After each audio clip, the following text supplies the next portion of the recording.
Fela Kuti once said that music is the weapon.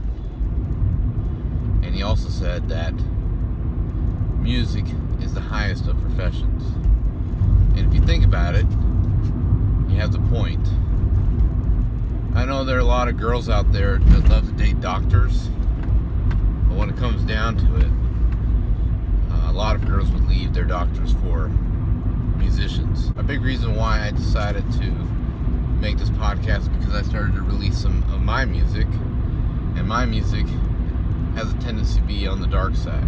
And perhaps the reason why my music tends to be a little bit dark is because when I was a kid, my sister used to lock me into her room, and she used to put Michael Jackson's Thriller on the record player.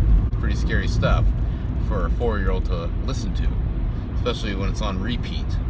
Then when I got older, she turned me on to the Phantom of the Opera, and she also turned me on to The Cure, which is very dark. If you want to hear some really interesting music, I suggest that you listen to the Holy Quran. It's so beautiful that it'll put you to sleep. It's like a lullaby. Very good music to listen to. And I'd recommend listening to the English translation. So that way you can kind of get a real deep understanding of what that music is about. And I think you'll agree that there's something to talk about there. Music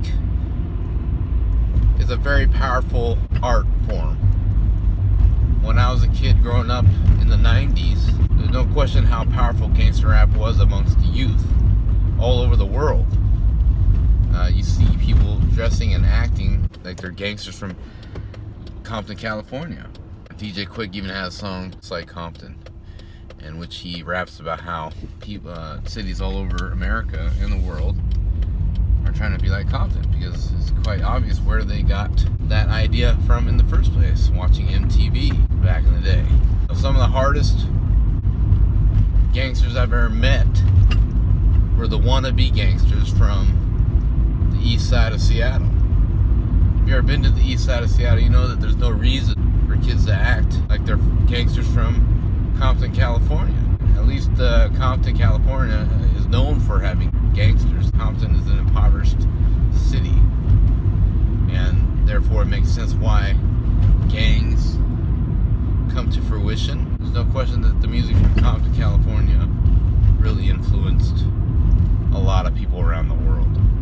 I've seen some of the most horrendous things happen because kids thought that it was a good idea to imitate what they saw on the TV. Television is like anything, any kind of medium, any kind of media is very influential, and therefore the type of stuff we put out there, we have to be concerned about it, because there's no telling how influential it can be. And this goes back all the way to the Holy Bible and to the Holy Quran as well. Something we need to pay attention to, and something that we need to discuss in a very honest way.